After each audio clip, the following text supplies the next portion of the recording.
Merci Soria, on vous retrouve tout à l'heure pour le rappel des titres. On va enchaîner avec notre dossier.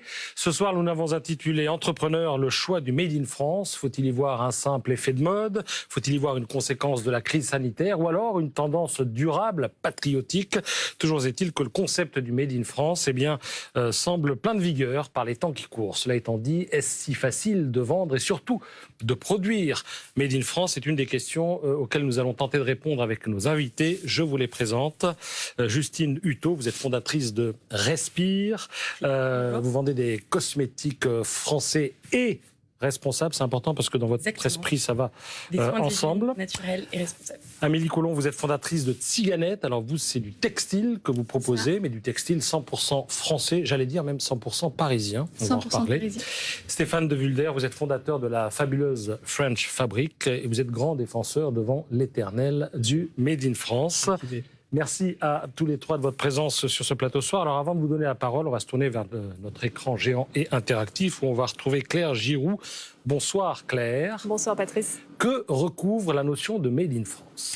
Eh bien Patrice, on va voir qu'il y a effectivement quelques subtilités. Alors pour répondre à cette question, nous nous sommes rendus donc sur le site internet du ministère de l'économie et des finances. Donc que signifie la mention fabriquée en France? Et nous obtenons donc cette réponse. Le produit prend l'origine du pays où il a subi la dernière transformation substantielle. Ce qui veut dire que certains composants peuvent venir d'Inde, peuvent venir d'Asie. Certaines étapes de la fabrication peuvent se faire ailleurs. Ce qui compte, c'est l'étape finale. C'est là où tout est assemblé. Et puis une deuxième chose, c'est qu'au moins 50% du prix doit revenir à l'industrie française.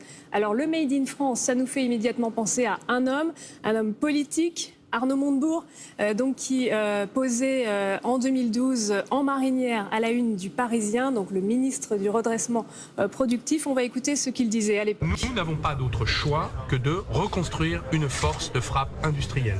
Ça va être long, ça va être difficile, mais ça passera par le patriotisme économique de chaque Français.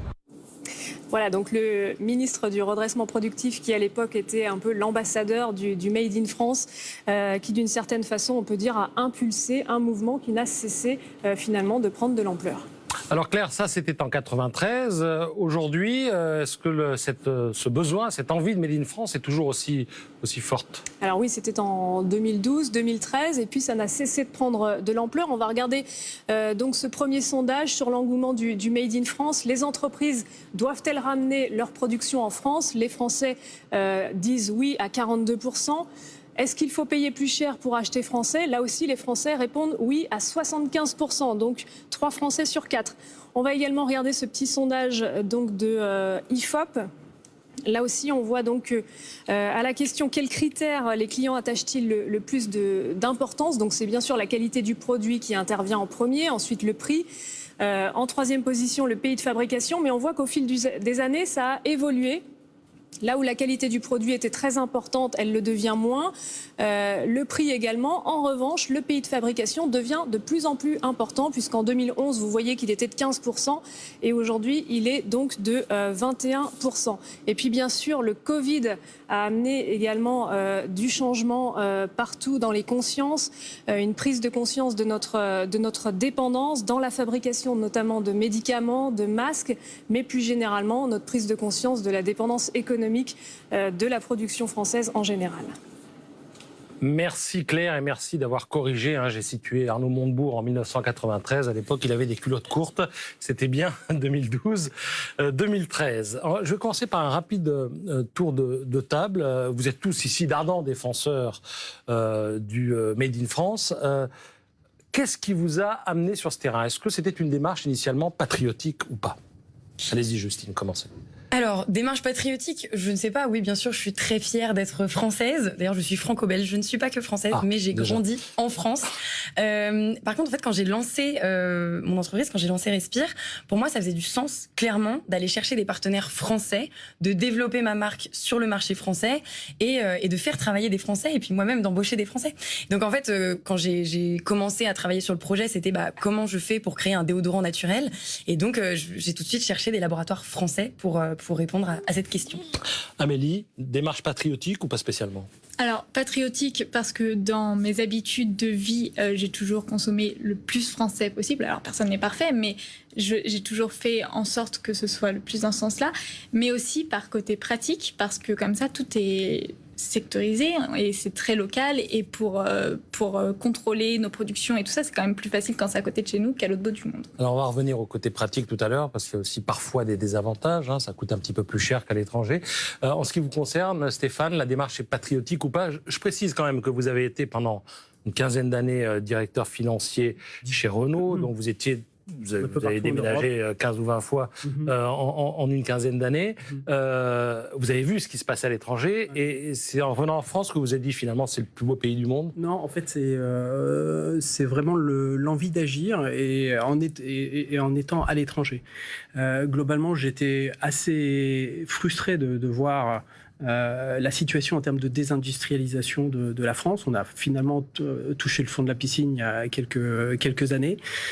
Et quand on regarde notre situation comparée à d'autres pays d'Europe, il y a vraiment une urgence à réagir et à apporter des solutions pour que les entrepreneurs et les consommateurs qui ont envie de s'investir, parce qu'ils existent, se retrouvent enfin. Et donc globalement, ce constat comme consommateur et citoyen, j'ai essayé de le transformer en une action pratique. Alors, Amélie, vous avez donc choisi le Made in France parce que ça correspondait à votre façon de vivre.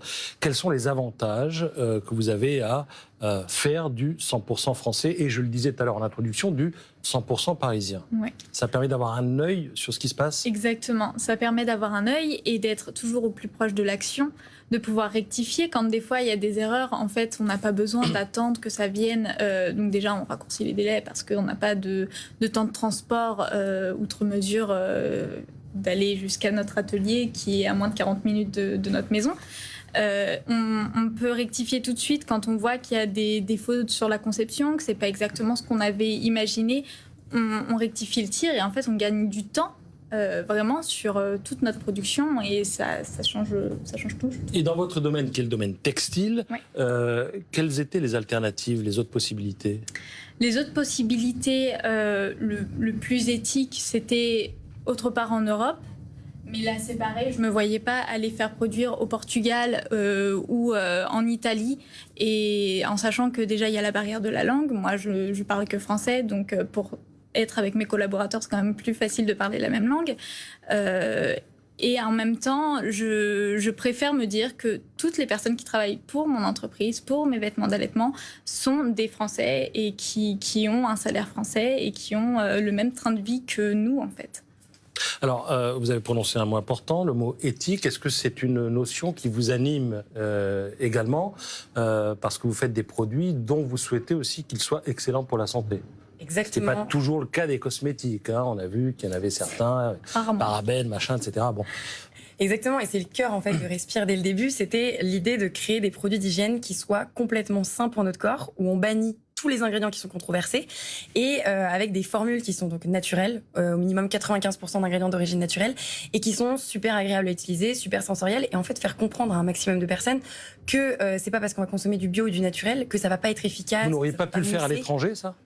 On aurait pu faire un truc, mais comme on peut le faire en France, pour nous, c'était super important de le faire en France. En fait, là où on parlait tout à l'heure de l'avantage de faire du Made in France, nous, dans l'industrie cosmétique, c'est un vrai avantage d'être en France puisqu'on a une industrie cosmétique qui est extrêmement bien développée.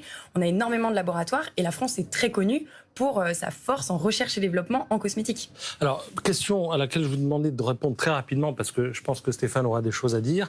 Lorsque vous êtes lancé, est-ce que vous avez dû affronter des problèmes que vous n'imaginiez pas et est-ce que vous auriez eu besoin d'aide, ne serait-ce que pour identifier les éventuels consommateurs, les éventuels partenaires?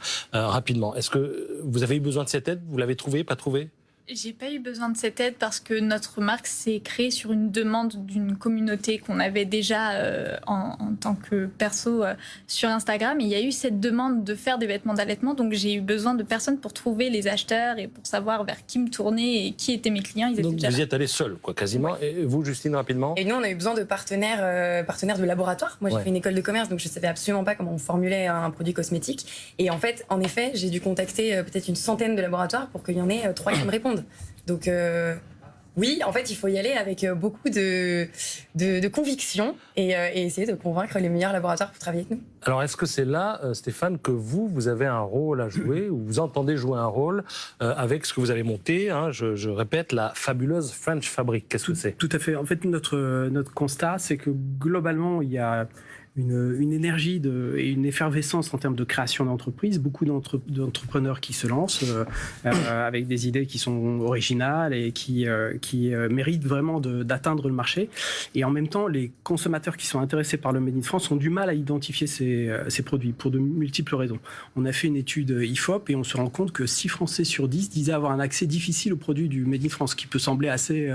C'est-à-dire qu'il n'existe pas de site, de catalogue ou de numéro de téléphone qu'on peut appeler pour savoir ? Il en existe, mais ce sont plutôt des petits opérateurs. C'est assez parcellaire. Il n'y a pas forcément un énorme index du Made in France. Et donc, il y a un besoin de créer du lien entre ces entrepreneurs qui courageusement décident de se lancer dans une aventure entrepreneuriale en France. Et c'est pas la décision, le choix de la facilité. Et puis des consommateurs. On est tous en quête de sens dans notre consommation, que ça soit en termes de bio, de éco-responsabilité. Comment vous le créez concrètement ? Donc ce lien, en fait, ça fait basé sur ce constat-là et notre expérience de consommateur, on s'est dit que voilà, le plus facile, c'est déjà d'informer. Donc on a créé un espace d'information sur les réseaux sociaux, mais aussi un webzine, donc un magazine sur Internet qui donne la parole aux entrepreneurs, mais aussi aux consommateurs. Donc avec des micro-trottoirs, etc., pour avoir un peu une remontée d'informations et aussi de mettre en valeur des aventures entrepreneuriales qui sont vraiment exceptionnelles. Et maintenant, on est dans une autre stade du projet qui est finalement de devenir aider les consommateurs à trouver et acheter ces produits en offrant une boutique qui pour l'instant est un e-shop et qui existe, qu'on vient de lancer. Concrètement, moi je suis un consommateur, je veux m'acheter une chemise demain matin, je veux qu'elle soit made in France.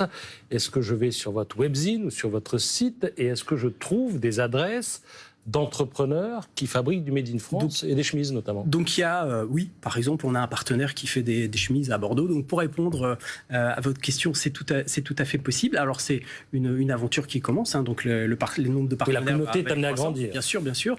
Après, il y a de multiples autres possibilités. Par exemple, il y a un collectif qui s'est lancé il n'y a pas très longtemps, le collectif des boutiques MIF, donc qui sont des boutiques indépendantes. MIF, Made in France, qui, dans les différentes villes de France, distribuent les produits du Made in France, et ce sont souvent des indépendants qui ont fait l'effort d'investir dans ce créneau-là, donc c'est pas facile.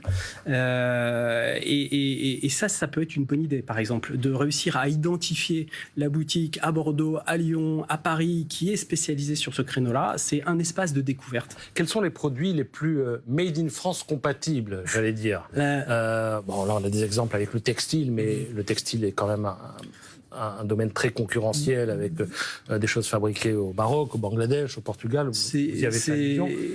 Quels sont les produits, les produits qui se marient le mieux avec l'idée du Made in France? La situation actuelle, c'est qu'en France, actuellement, il y a un produit sur 3 produits manufacturés qui est produit en France. Donc ça veut dire que les 2 tiers du reste de la consommation, c'est du grand import.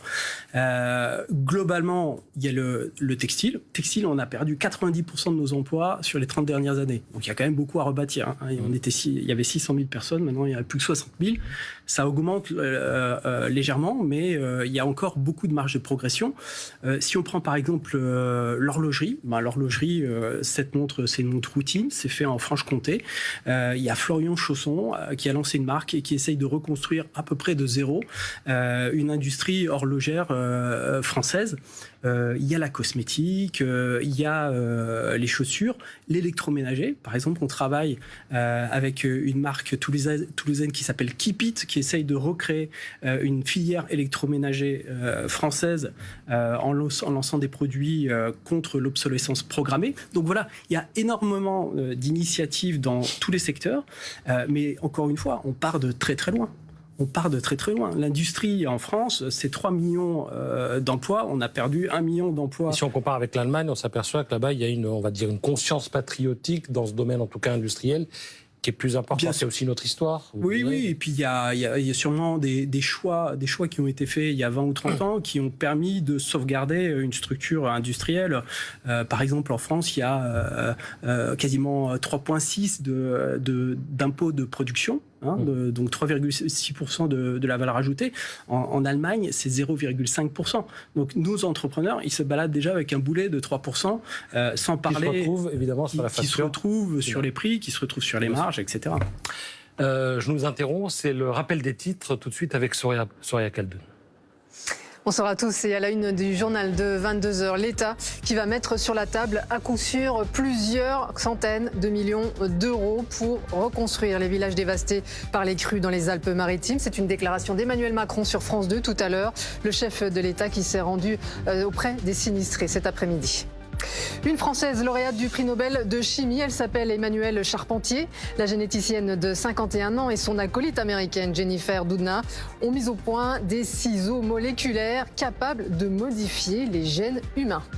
Et puis aux États-Unis, le second débat pour l'élection présidentielle, c'est ce soir. Débat un peu particulier, il sera peut-être un peu moins virulent puisqu'il n'opposera pas Donald Trump et Joe Biden, mais leurs colistiers Mike Pence et Kamala Harris. Voilà, on se retrouve à 22h. À 22h pour un journal complet d'un quart d'heure. Amélie Coulon, est-ce que l'argument de vente Made in France, vous vous en servez ou simplement, vous avez fait ce choix et ça fonctionne, mais est-ce que vous vous en servez commercialement ? On s'en sert, ça fait partie de nos grandes valeurs pour notre marque et je pense que c'est quelque chose qui est cher aussi à notre clientèle et qu'on a su implanter et on a su le mettre en avant et éduquer aussi nos clientes à l'importance du Made in France. Quand vous dites éduquer les clientes, parfois éduquer les clientes ça peut faire peur. Concrètement, c'est quoi éduquer une cliente ? C'est leur expliquer l'intérêt, pourquoi on a fait ce choix-là, pourquoi ça se répercute aussi sur les prix, pourquoi la qualité est meilleure. Et en fait, c'est parler de tous les bénéfices du Made in France pour que le client qui d'habitude ne consomme pas français trouve son intérêt en fait. Vous avez le sentiment de rendre service au pays ? Je sais pas. Peut-être pas rendre service, mais en tout cas, moi, je sais que je rends service aux gens qui travaillent pour moi. Alors, pendant que je vous posais la question, je regardais Justine qui faisait oui. Moi, je rends service au pays. Justine, vous avez... Évidemment, c'est une grande fierté de faire du Made in France, de produire en France, d'aller rencontrer tous mes partenaires français qui travaillent dans la cosmétique depuis des années. Et comme tu dis, de rendre service, à toutes les personnes qui travaillent pour nous. Maintenant, c'est une équipe de 24 personnes chez Respire. Et c'est une énorme fierté, clairement, d'avoir créé 22 emplois en France. Vous avez, comme formation, école de commerce ? Oui, au Canada. J'ai fait HEC Montréal. Alors, justement, deux choses qui m'intéressent. Un, école de commerce. D'abord, est-ce que dans les écoles de commerce, on vous sensibilise au patriotisme économique ou pas ? Est-ce que ça fait partie de la formation ou est-ce qu'il faudrait peut-être pas qu'on y pense peut-être un jour ? Je sais pas. Pourquoi pas ? Alors, je dirais pas spécialement, surtout que moi, ayant fait toutes mes études au Canada, on m'a pas spécialement sensibilisé au patriotisme français. Oui. Par contre, au patriotisme alors justement, québécois. C'était ma seconde question. Est-ce que vous avez le sentiment que au Canada et a fortiori au Québec, où le sentiment identitaire est extrêmement fort et culturellement et à cause de la langue évidemment, on a cette démarche patriotique, y compris lorsqu'on fait du business, parce qu'on pourrait imaginer que les gens qui font du business n'ont qu'une idée en tête, c'est faire de l'argent. Est-ce qu'il y a un petit plus à côté dont on pourrait s'inspirer en France ? Moi, je l'ai clairement senti. En tout cas, il y avait énormément d'aide pour tous les entrepreneurs qui souhaitaient se lancer directement en sortant d'école ou même en étant encore à l'université. Et les Québécois, en fait, c'est ça. Le Québec, c'est un pays dans un grand pays qui est le Canada. Et donc, forcément... Un pays qui se sent un petit peu assiégé, d'ailleurs. Oui, complètement. Et puis, ils se sentent appartenir à une même culture dans un tout petit pays. Moi, je le sentais, en tout cas, en tant que Française là-bas, je me sentais quasiment québécoise. Et pourtant, j'ai fait le choix de rentrer en France et de monter mon entreprise en France. Pourquoi ? Parce que j'avais créé une communauté sur Instagram autour de la course à pied, qui a été en fait ma communauté de base pour lancer Respire.